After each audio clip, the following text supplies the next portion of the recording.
Hello and welcome to Our Year with the Ears. This is our daily vlog where we relive our year living in the Walt Disney World resorts for the entire year of 2019. Today is day 0.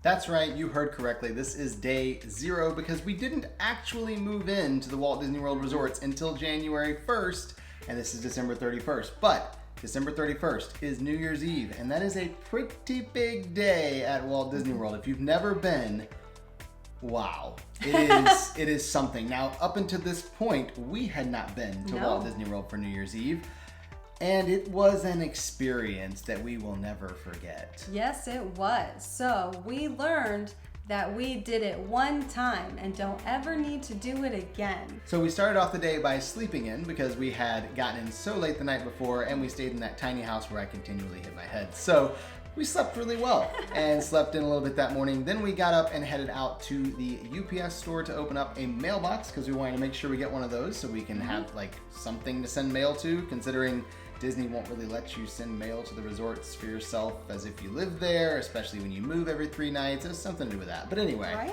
got the mailbox set up and we're ready to go to the parks. We were so pumped to go to Magic Kingdom until we started driving there. And then the line to get into the parking lot was so far back that it was back to like the exit for Epcot. So we decided to just go to Epcot instead because we want to go to Magic Kingdom, but we'd much rather go to Magic Kingdom via monorail from Epcot because we can go in Epcot and maybe ride a few rides or get a snack or two or something. Spoiler alert: we didn't do any of those we didn't do any of those things. No, it was so insane. We were not prepared for how busy New Year's Eve was going to be. We got into Epcot and the line for Spaceship Earth was 110 minutes. Nope, not waiting in line for that. So we walked around a little bit and then we're like, yeah, okay, that's fine. We can just go ahead and get on the monorail to Magic Kingdom. Now just keep in mind that we did park at Epcot because that's important later on in the day. So we headed over to Magic Kingdom, we took the monorail over to the TTC, and then we took the ferry boat because that's my favorite way to get to Magic Kingdom. So we took the ferry boat from the TTC over to Magic Kingdom, walked around for a little bit, realized there were just too many people to walk around, so we didn't do that very long. And we had lunch at Pinocchio's Village House, and then we went and got our spot for the fireworks. Now mind you, this is at 4:30, 7.5 hours before midnight. We went, stood by Walt's statue, and we were ready. We were prepared. This is where we're gonna be at midnight. We planted our routes. We weren't going anywhere. We had friends. We made friends with people around us because we weren't the only crazy people standing there 8 hours before the fireworks. We made friends with them. We were like, hey, this is great. Whenever you need to go to the bathroom, we'll hold your spot, and then vice versa. And like it was good. It was good stuff. And then we just kind of sat there and waited. And eventually a DJ did come out in front of the castle, which was really cool. Alyssa decided to go out and explore Magic Kingdom and see, how crazy it was. In reality, I think she was looking for a bathroom that wasn't like an hour-long line, but she just used it as an excuse to explore Magic Kingdom. She went over to Frontierland, where they also had a DJ. That was a lot of fun. Everyone was dancing and singing, so that was really cool to see. Because at this point, it just seemed like lines were everywhere. And so this was really nice to see people having a really good time, having fun. And I was trying to find a bathroom. And so I got the bright idea, I'm gonna go to the little one hidden at Splash Mountain because nobody knows about that one, right? Like surely nobody knows about this bathroom back there. They knew about it. I waited 45 minutes. Yeah. That was ridiculous. So after doing that, I was gone for I think 2 or 3 hours. Yeah, I was wondering if maybe she just left me and was like, forget this, I'm not doing this whole Disney thing Peace out, anymore. I'm done. So yeah, so I went and explored, took some pictures, just had a good time, and then found my way back to Robert, which did take time just to get back in there and weave in between people. Now I do have to say too, looking back at the pictures and the video of this, with like the context of 2020, the reduced crowds, just the whole distancing and all that, it's like anxiety inducing just seeing the pictures and the video. Now, it was anxiety inducing being there as well. Like it's not like it was a cakewalk, but it's even more so now. We look at it, we're like, oh my goodness, that's a lot of people. Very close to No. That's too many people too close. But yeah. So you came back to me and about the time she got back, we were like, well, we're hungry now. So she's like, okay, I'm gonna go over to Cosmic Rays. She decided to go get some food at Cosmic Rays, bring it right back. It's just a short walk, right? Right through the hub and over to Cosmic Rays. It shouldn't take too long. This is a story, guys. This is a sad, sad story. So I worked my way over to Cosmic Rays. It took time, but I knew I had plenty of time. I was not in a hurry. And especially if you're ever at the parks at Disney World on a holiday like this, you just have to give yourself time because there are just people everywhere. So I gave myself plenty of time. I took my time, got over to Cosmic Rays, placed my order, got the food, took some pictures. And so now I have a tray of food because they had no to-go containers. And I feel like this was a flaw on their part. So I'm gonna state that right now. I feel like that was a flaw on Disney's part that led to the rest of the story. So I have my tray. I've got 2 cups of water. I've got my food for each of us. I'm prepared. We're both starving at this point. You also had a slushie. I did have a slushie. I had the lemonade. The raspberry lemonade. Lemonade slushie. So that's important. We're gonna keep going with the story. So I start my shuffle. And I was not walking, I was shuffling. And I did make friends. I will tell you, Disney community, I love the people at the parks, they're amazing. So I made some friends and I met a gentleman and he said I could stay behind him as far as he was going, but he was only going so far, not as far as Robert was, but that's fine. So he kind of was my pathway through the people because I'm short, so I couldn't see around anyone. So I'm following him, shuffling behind, he's making his way, and we start hearing yelling. And so we immediately stop. And so the crowds are going, and then every single line of people just stops. We're like, okay, what's going on?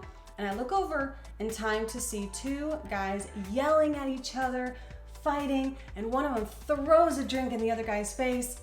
The other guy stands up, he throws a drink in his face, and I'm standing there going, oh my goodness, if everybody moves, I'm gonna dump a drink on somebody. So I'm holding my tray with all my might, terrified that something's gonna happen. And this little lady comes out of nowhere, puts her finger in their face and goes, don't you do, da, da, da. And she starts yelling at them and letting them have it. And both of them just stopped. And it was so bizarre. I have no idea she knew them. I don't know if she knew either of them, but she just yelled at them and they stopped. I'm like, all right, good. I didn't make it 3 feet. And the guy next to me coming from the opposite direction tells the guy coming from this direction, you need to move. I'm standing next to them. Oh my goodness, I was shaking. I was shaking, oh my goodness. So he says, I'm not gonna move, you need to move. No, I'm not gonna move, you need to move.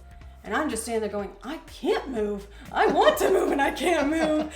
And so I'm standing there, and again, the gentleman is in front of me. He was so sweet, and he's like, we'll be ready. If anything happens, I've got you. And so he was there to help me. And so I'm watching as this fight's about to break out. And then a commotion behind me happened, and I'm like, I'm surrounded. There's nothing I could do. Well, unbeknownst to me, there was actually someone sitting to the right of me. I had no idea she was down there, and she looks up and goes, you better not spill that drink on me. Oh, great. Now I've got pressure from that too. So I'm standing there, and the next thing I know, this crowd of people grabs the guy that was starting to yell and pushes him through and says, there, now you're moved. And that broke it up. All was solved. So now I'm shuffling. I'm shuffling behind the guy, pathway's moving. I am so close to Robert. I can see him from a distance. Now I'm still a decent ways away. Yeah, I still couldn't see her. No, you could not see. But I knew where he was. So because I knew where he was, I could see him like through the people from a distance. And this really, really tall gentleman sees me. He goes, sweetheart, where are you trying to go? And so I told him I was trying to get to the statue, and he goes, all right, I'm gonna give you a pathway. And so he looks above the heads of everyone else. He's very tall, he was so sweet. And so he tells me exactly where I can walk. You're gonna take a few steps forward. So he's like, he's all set. And a lady is next to me, and she goes, can I walk with you? Sure, great. So I said, it's gonna be a minute, and I don't think she heard me. Because the next thing I know, she goes, let's go! And she bumps my elbow, and my entire tray flips. There was someone in front of me, and I dumped a slushie on his head. And that is how that night went. There's your start to the year, woohoo! I almost cried. I was standing there mortified at what I had just done. It was like a movie. In the movies, like you dump a slushie on someone's head and then the French fries come. That's what I did. I dumped it on someone's head. And this sweet guy, oh my goodness, I'm standing there, huge eyes, about to cry, apologizing profusely. I had 3 napkins. 3. And I was like, this is all I have. And he goes, I saw what happened. I know you didn't do it on purpose.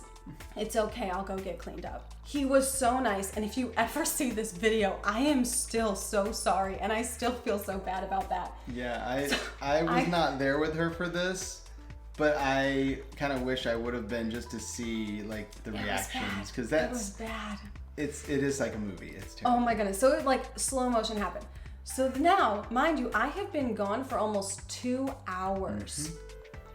I get back to Robert and I have no food, no drink, and he looks at me and goes, where's the food? And I just went, I don't have it. And I'm sitting here like I've been just chatting with He the had people no around idea me, what and like happened. we've been like we can't move. We're by the statue, so we're just like we're chatting. We're like learning about each other's lives and just hanging out and just talking Disney, you know.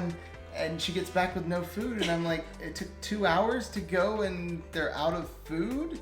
But then she had to like, try and relay the story to me, and yeah, it was an interesting. It was rough. So now at this point we are starving. And it's 10:30. We still have an hour and a half till the fireworks. So we were like, you don't have time to go back and get more food. And we have the fireworks coming up. So like we're just gonna have to wait until after midnight to then go try and get some food because the park was open until 1.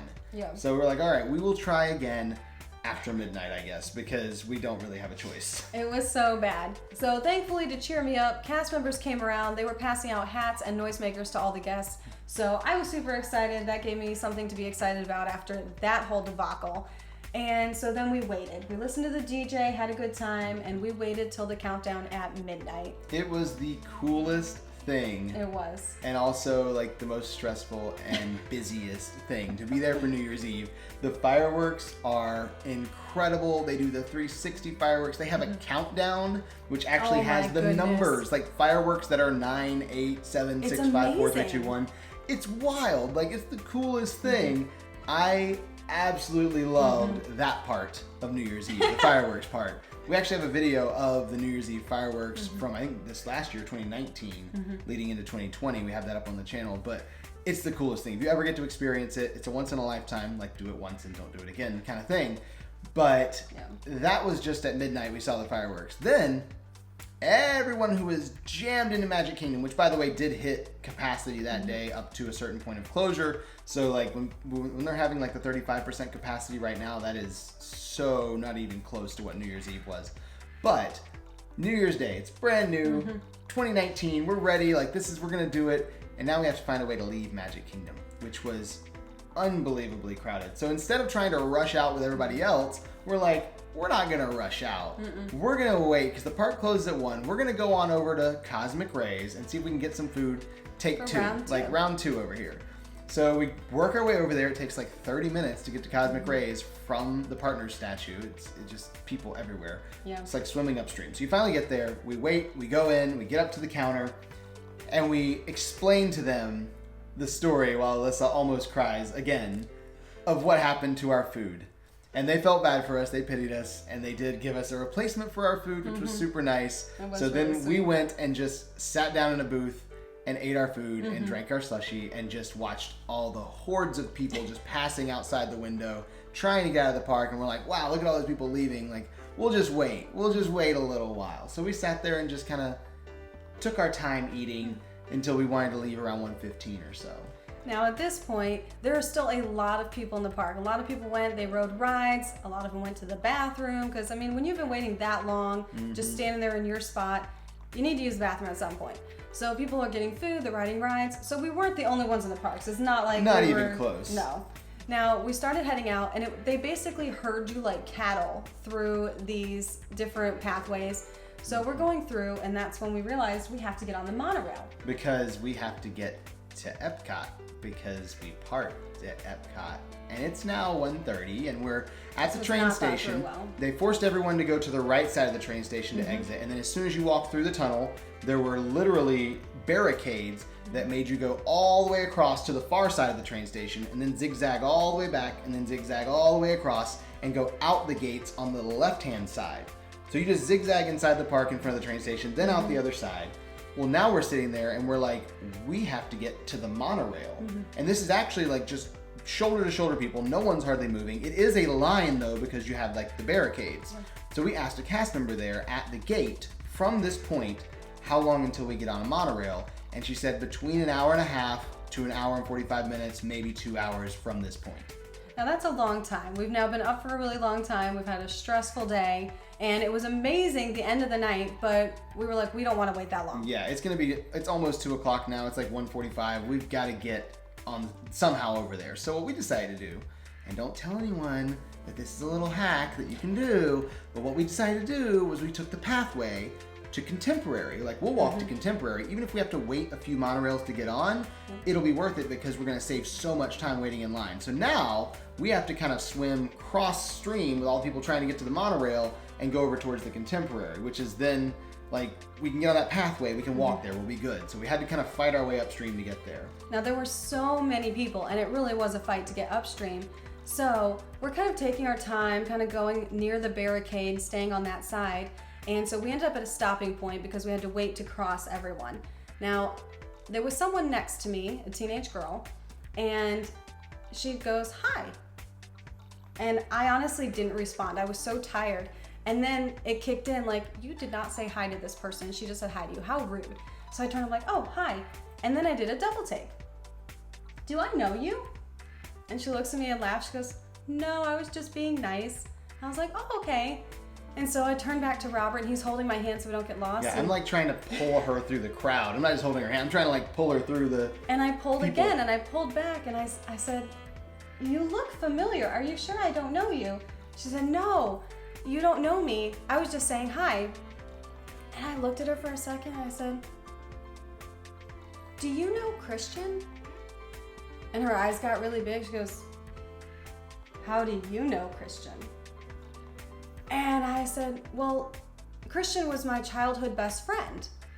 So in grade school, from kindergarten to 3rd grade, my best friend and I were in the same class all 4 of those years. We were inseparable. We did everything together. Our parents were friends. So we were together like every Saturday night. It was great. But I hadn't seen her in years. They moved away, and so I honestly hadn't seen her. But I had seen a picture of her with her family at Christmas time on Facebook. And that must have been how I recognized this girl, because she turned to me and goes, "I'm her stepsister." It's a small world after all. Thousands of people leaving this park, and the likelihood of us running into each other and her being friendly and saying hi to me. I didn't even see her. And had she not said hi, I wouldn't have even noticed her. And now earlier in the night, I was ready to cry because of what happened. Now I'm ready to cry in a beautiful way because Disney just brings people together.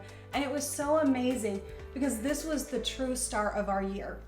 To be connected with someone that I had seen years and years before. I met Christian's stepsister when she was a very little girl. I went to a birthday party so I could see them again.